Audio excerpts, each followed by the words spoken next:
In today's episode, tensions continue to build with our former engine supply and their new team in a wet and wild qualifying session, and the chaos might just continue into the race. And that's coming off the back of an already intense, messy time at the Monaco Grand Prix with, in the end of it, actually I think it was 7 or 8 DNFs around the Principality. The first outing of a one-off livery in the season, the Castrol livery, unfortunately couldn't bring us the good luck, and the drama blew up for us with Williams Porsche as Sonoda decided to take us out, and it allowed Ferrari for the first time in over a season and a bit, in a good while, to not only take the podium, but the top step of the podium. Esteban Ocon winning around Monaco was not on my bingo card, but to be fair, neither was our incident, because the race was going our way, was going quite well, even with, you know, the early safety car red flag situation that kind of hindered our initial strategy.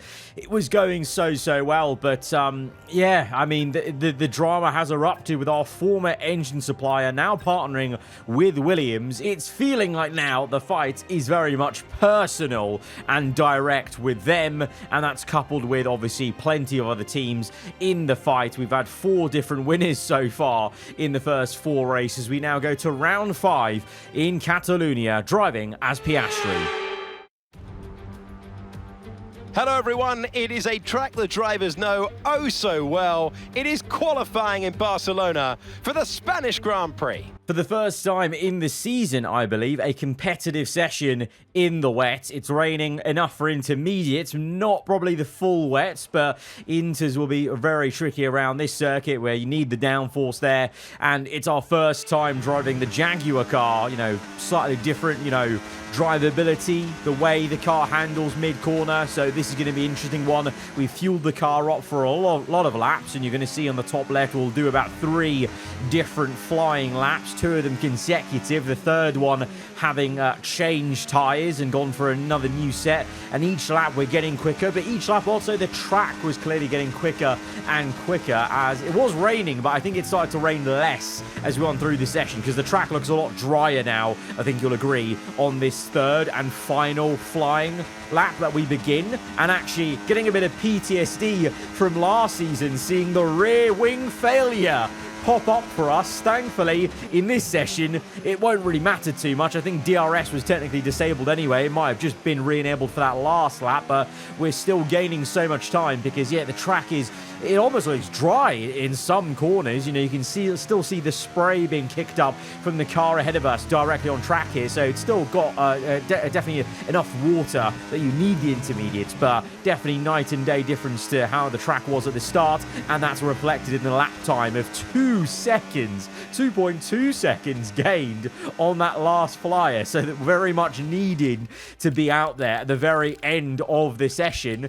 And that was a memo that clearly did not get sent to McLaren, because they didn't send Verstappen out at the end, nor did they send out Lance Stroll. Not that that would have mattered, but for Verstappen, the championship leader, remember this is, the man who won the first race of the season and has been a very tough cookie to try and gain on the championship. This is a big open goal now. He's out in Q1 and will have a lot of work to do in, I think, what is going to be a dry race tomorrow around Catalonia, but that is really poor for McLaren, you know, operationally not sending out their star man at the end with so much track evolution, and we're the beneficiary along with others. But into Q2 and onto Q3 then, effectively, with finishing that session, and Zane Maloney, the big standout there for Cadillac, gets into the top 10. That's amazing for the latest American outfit to join Formula 1. Last race's race winner, Esteban Ocon, though, crashed down to reality.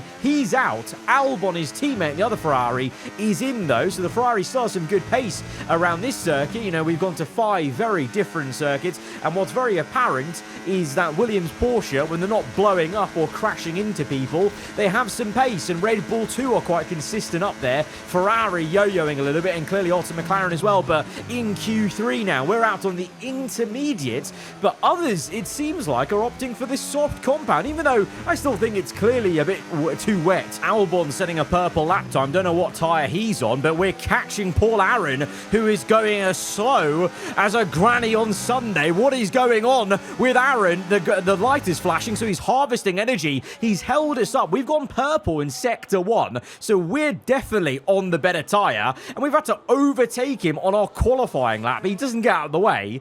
I mean, if the game had a way to penalise you for blocking like they do in real life, that would have been a slam dunk penalty for Paul Aaron there, and just adds to the tension that is growing between ourselves and Williams Porsche, because of course it was one of those cars that blocked us, but we still set 3 purples, the only car on intermediate. Everyone else tried to go on the slicks, and so we're looking pretty damn great. 4.8 seconds quicker than everyone as we get through to the last 2 minutes, but they're all insistent on going for another run on the softs.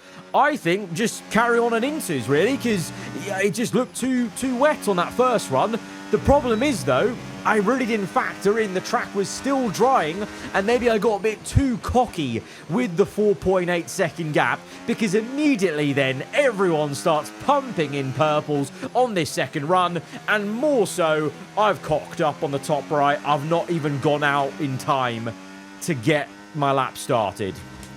So in the end, it's a very hard lesson on not being too cocky and not believing in your own source too much too early, because I let the 4.8 second gap get to my head there, and we've absolutely bottled it. That is a travesty. Colapinto, it's a second pole position for him from Bahrain here to Catalonia. The big star, though, has got to be Zane Maloney and Cadillac. What? Third place for Cadillac. That is unbelievable for them. And, of course, we're nearby, not only our teammate, but Tsunoda as well. So off the back of Monaco, that's going to be an interesting race start for sure as we go to Sunday. Max Verstappen's first win for Red Bull on debut here. One of the great dramatic days in Formula One after the clash on the first lap of Hamilton and Rosberg. The entire crowd at turn 7 on their feet, cheering. An extraordinary race. It's always a treat to come back here for the Spanish Grand Prix. It's time to take a look at our starting grid for today's race. Franco Colapinto lines up on pole position, edging out Lando Norris, who'll start from P2. Considering the rest of the grid, we have Maloney, Albon, Paul Aaron and Tsunoda, Antonelli, Piastri, Gasly and Nicola Solov, Ocon, Crawford, Carlos Sainz, Barnard, O'Sullivan, Lawson, Pepe Marti and Victor Martins, Bortoletto, Doohan, Stroll, and Max Verstappen completes the grid. And with lights out just moments away, it's time to go down to the track. Hello everyone, I'm Alex Jakes. Joining me for this one, a real authority on all things four-wheeled. Naomi Schiff is alongside me. I love this moment in the weekend. Put us in their shoes right now. What are they feeling on the grid? It's a very special time for the drivers. It's almost like everything around you slows down and you become hyper-aware. So your nerves slightly go up, your adrenaline's going up. It's the perfect time to start focusing on your visualizations and preparing for the race. So you want to avoid distractions and really stay cool, calm, and focused. Catalonia is always a tough one on tyres, but surprisingly, the suggested strategy is a one-stop, and I think it seems like that's going to be the suggested strategy for many.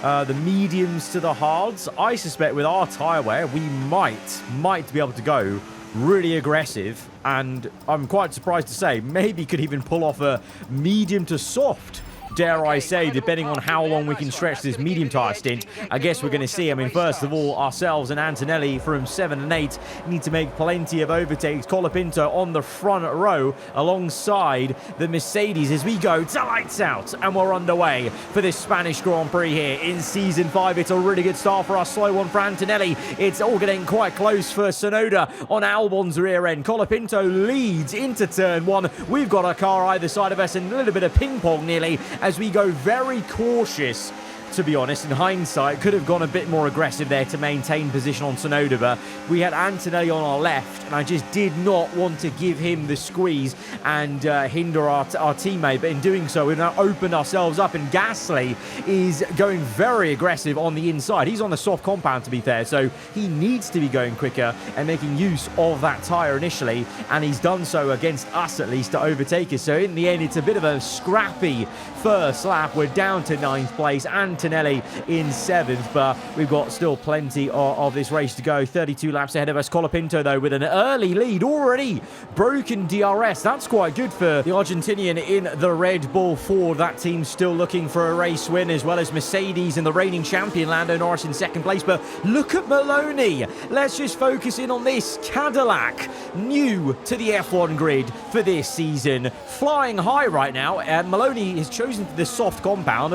Whether that will help him long term, let's forget about that. Right now, it's going to help him attack the reigning champion. He has to go very defensive. The Cadillac nearly gets into 2nd place. This is unbelievable. And this is whilst his teammate, by the way, Martin's just getting overtaken right now by Verstappen for maybe 19th place. Verstappen, by the way, you know, you may have seen if you were focusing on the grid sequence, not only did he get knocked out in Q1, him and McLaren decided to take an engine penalty. So Verstappen started in stone dead last, 22nd place. Let's see how far he can recover to, because this race could end up being quite crucial. These sort of races where you're starting last, can you get like 1 or 2 points? That could help him out in the championship come the end of the season. And remember, he's leading the championship, so he's, you know, got to be thinking about that, and every point will count in a season that has been so close so far, with 4 different winners in the first 4 rounds, as we are setting our sights on Pierre Gasly. Maloney's been defending his position quite hard ahead, so that's bunched everyone up, and now it's going to invite us in for, I'm not going to lie, an unplanned attack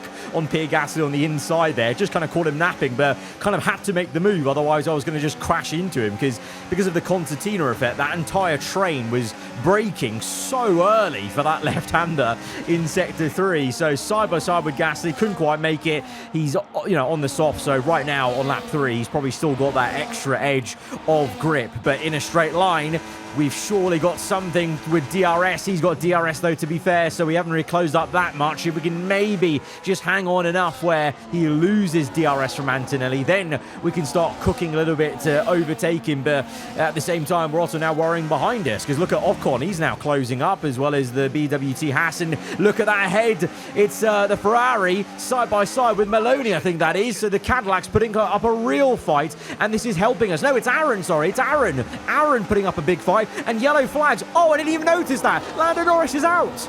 Norris is out, the Mercedes driver, with an engine failure. So the Cadillac is now up to 2nd place. The gap is nearly 5 seconds to Colapinto, who's dominating this race, as Aaron continues this fight with Albon. And it's this side-by-side for the last, 2 laps then, that has been pushing this train back towards me and forming an even bigger train then with Ocon and the cars behind us. This is a gaggle of cars fighting! Oh, my.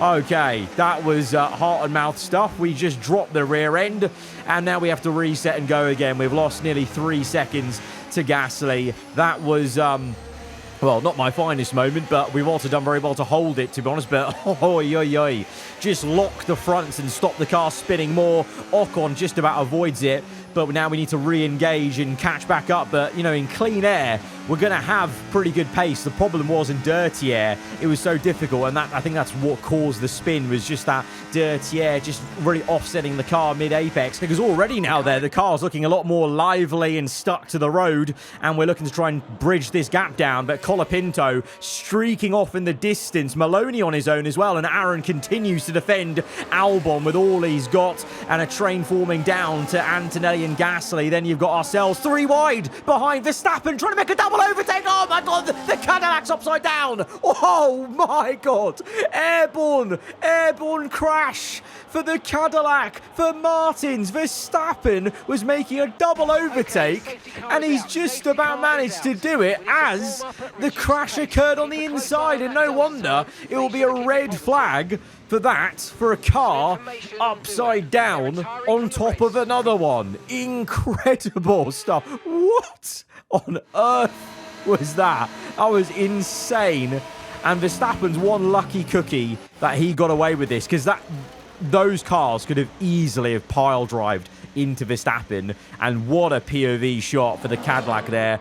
Tipped upside down, hanging like a cow. Really got some airtime as well. He was like 2 car heights above in the air. And then, oh my, what a POV from the Renault. Oh my God.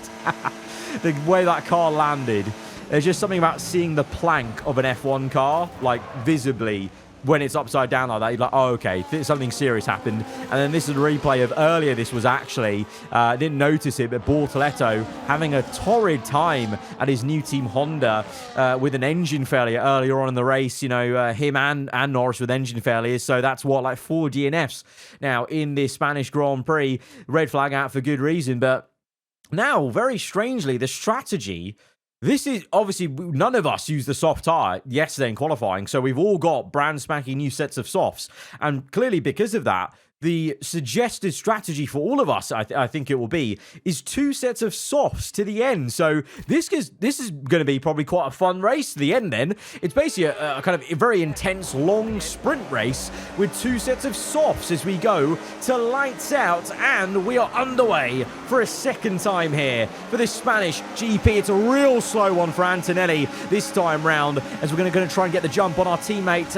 Again, I don't want to be too aggressive, but I also want to gain positions this time rather than losing, and that's a bit better than we did on lap 1. We threaded it through to make the overtake on Ocon. Antonelli, though, still on the inside of us at turn 3, but I think we're just going to have the better racing line to stay ahead, and yet Antonelli tucks in, and probably more so because onto lap 9, he's going to get a really good run. I'm nowhere near Sonoda. We've got no slipstream. Antonelli gets one on me. We're not going to fight him too much. Our teammate, we will try and defend the Ferrari. Oh, bit of contact with Ocon. His front wing's off. Oh, there's a car slow. Antonelli's out.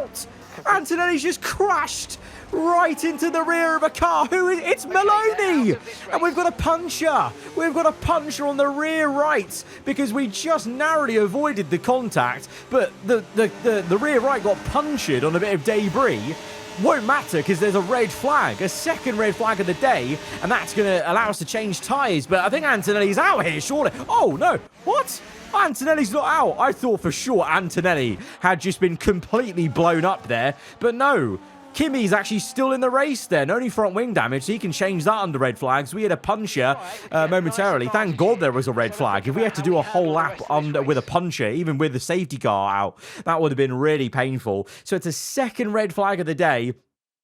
We actually had our own incident with a Ferrari just before that, so actually I'm kind of glad maybe that incident happened, because I think honestly we might have got a penalty for the incident with the Ferrari, but the FIA have had more things to worry about, so I don't think we've got anything for that contact with Ocon. It's all going to be reset then. Antonelli can thank his lucky stars that he's still in this race and can go again, so he'll actually be ahead of us still, and we've dropped back to 8th place, I think, as we get going for the 3rd time this afternoon. And this really will now feel like a sprint, for the rest of this race. Again, 2 stints of softs on the cards, but now it's also a bit overcast. Is there maybe some rain on the way? Because initially, this was forecast to be a dry race, but with 2 stoppages, with rain being around on this race weekend from yesterday in quali, I think there's a good chance maybe there's a rain cloud on the way. So we're going to try and check that, but, worried about a bit of damage on the Renault as we try to make the switch from left to right. We're up into 7th place, and after Antonelli's insane crash there, he's actually in a pretty decent P5, but we're going to ask Mark about the chance of rain later on in this race. Okay, expect to see some rain about 10 to 15 minutes from now. 10-15 minutes is not a lot of time. So I think, yeah, it's overcast as there's a bit of defensive work having to be done from the race leader, Colapinto. He's been dominating this entire race so far, but now on lap 12, it's been undone. I said so far as if we've been doing like 20 laps, but 12 laps only. It's felt like a lifetime so far with the amount of stuff stuff that's happened. But yeah, Colapinto now will be really upset with what's gone down because he was in a groove. He was 5 seconds in the lead, and now all of a sudden Paul Aron leads the way in the Williams Porsche, and Max Verstappen, hang on a minute, Max Verstappen's in 11th place. From last place on this grid, he's 11th. And we're just off the red flag restart, so we're all pretty close together. I think Verstappen can make a very good recovery into the points. Is this going to be one of those recovery drives you talk about for the rest of the season and proves yet again how good the Dutchman is from last to some solid points? Well, for us, for everything we've been through as a team, you know, 5 and now 6 could be very good as we go around the outside of Esteban Ocon to make the move on the Ferrari. Antonelli trying to size up the other one in the form of Albon, as Aaron now is the defending Colapinto, can't quite do it, and the Red Bull gets into the lead once again as we make our own move on Antonelli and get past for P5 and set our own sights on Albon. Looks like Antonelli doesn't quite have the pace on this new set of soft tyres. Maybe has picked up some permanent floor damage, I wonder, from the crash with the Cadillac to, you know, cause that second red flag, as we're now side by side with Albon through the entirety of the Sector 3 section. We get him. We're into P4, but this is going to give us a false sense of security because now Albon's the one with DRS on this next straight, and we don't have too much battery, so I'm not even going to bother using any battery really, because we'll just be going down to single digits. I give it a little bit of a go, but yeah, Albon's so quick with DRS, and in the end we're just patient and we can remake the pass on lap 18. But it's going to be a bit of back and forth with Albon, I feel, and it's the same for Antonelli and Ocon. You'll notice on the top left they've been swapping a little bit, and Antonelli's been making his own moves on the Frenchman, as we have been with Albon. And there you go, for the third time I think this will be Antonelli looking to make the pass for 6th place, and this is helping Verstappen because he's made 2 more overtakes. He's into 9th place now. He's in the points. He's only 2 places off Antonelli, the nearest man to him in the championship, and Antonelli's just pit. Antonelli has just pit. What is he doing? Because when I got the radio from Mark to say rain in 10 to 15 minutes, I thought nailed on. We're all going until the wet period on this soft. There's no point pitting for a second set of dry tyres before the rain comes. But not only is Antonelli coming, I think Aaron's come in now as well. Tsunoda's still going in the lead. Colapinto is, and we're actually catching up to Colapinto. So we're catching up to one of the previous race leaders. So just showing how much pace we've got on the soft, and I feel pretty fine to keep going. Tsunoda's in then as well. Everyone's in. Look at the top left. Everyone is in. I'm checking weather. Mark says it's still the right tyre to be on the soft. I agree. And the pace is pretty good. Our tyre wear is great. So let's just carry on, basically. I'm trying to check the weather report. He's not giving me a straight answer, but I don't need an answer, because as we go into the next corner, you'll notice at the halo, it's starting to rain. But look at that, Antonelli setting a fast lap of the Grand Prix. So Antonelli's 5th place now. He just made an overtake. He's gone purple, so he's maybe vindicating his decision to come in for that second set of softs. But I'm being vindicated by the fact it started to rain now. Surely I just hang it out for a couple of more laps, and we're all going to be coming in for intermediates as we go on to lap 24. We've got a nearly 16 and a half second gap to Tsunoda, then Aaron, Colapinto. Antonelli is actually very close to Colapinto, so Antonelli could be looking at overtaking the Red Bull Ford. So even though I think it's maybe the wrong decision for everyone to have made a pit stop for softs, Antonelli, in his scenario against the other people doing the same strategy, he's going well. He's going really well in this new set. He's up to 4th place, and he might even be able to have a crack at the 2 Williams Porsches on merit, whereas I'm trying to go for track position to catapult us towards maybe a race win, a first race win with Oscar Piastri in our aarava Jaguar Racing. The tyre icon's now orange as the tyre wear starts to maybe come in. The gap is decreasing. It's now down to 5 seconds on lap 28. 5 laps to go, 4 laps to go. We're still going. It doesn't even look that wet anymore on the offboard shot. Oh no. What's going on? It looks pretty damn dry, I'm not going to lie, on these replay cameras. On board, it looks a lot darker, I must say, and the droplets of rain look more dramatic on the onboard shot, as Verstappen makes an overtake on the outside of Albon to get up to 8th place. So the Ferraris are capitulating. They're going so much slower now that Verstappen's overtaking them. So that's how quick Verstappen also is in this recovery, but I've got issues now. We are losing grip because I think it is actually a little bit wet where we're losing that grip in the last sector, but because we've got the higher tyre wear, we're really struggling to keep the car going in a straight line, whereas Tsunoda on the fresher soft is still working quite well with this slippery track. But my problem is it's not slippery enough for the Inters. And here he goes now, Tsunoda making the overtake. We've got to come back at him. We've got to try and go for the kamikaze dive bomb, get back through on the off chance it's still going to be intermediates in maybe a lap or two's time. I've got to try and maintain track position, but I am rapidly losing pace now because the track is getting wetter, but it's not at a rate I need. And it's at a rate where it's slow enough where I'm just feeling the pain of worn tyres on a slippery track. But none of us are going to Inters. It's just so frustrating.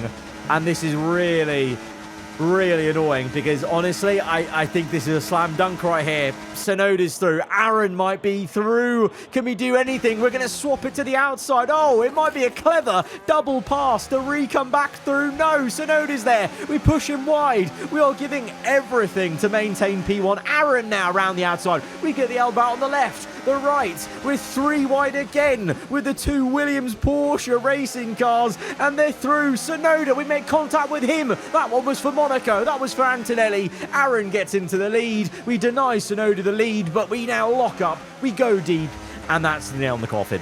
That's it, folks. 82% tyre on the front left. Oh, we gave it a good go. I needed a rain dance. This is just so annoying. And now Tsunoda to add pain for us off the back of Monaco. We're going to see Tsunoda overtake Aaron to take the lead of the race. And I'm going to wave Antonelli by because there's no point holding him up. He's much quicker now. It's still raining, by the way. There are droplets of rain you can see on the halo and streaking down the camera lens. And it's still not time for Inters. What a piss take. Oh, what a piss take. This feels like Brazil 2012. Just like it looks quite wet, or it looks like it's getting wetter, but everyone's still fine, apart from Colapinto, who makes a big mistake on the last lap. Colapinto goes really wide. It's clearly damp offline, because Colapinto's just lost 3 positions, or 2 at least, and that's helped Verstappen out. On the last lap, Max Verstappen has got up to 7th place with that mistake from Colapinto. P22 to 7th, I think, is pretty damn impressive in such a competitive career mode field. This is, way better than an IRL, last place or pit lane to podium, because how competitive everything is. To get to 7th in this field is crazy good from Verstappen, and what is crazy good for them is Williams Porsche. I'm saying this with gritted teeth. They come through for a deserved 1-2. Congratulations. Congratulations for absolutely nothing. 1-2. Whatever. 3rd and 4th, we'll have to take it. I mean, I think this shows now, especially off the back of Monaco and the crash, and this now, 1-2 versus 3-4.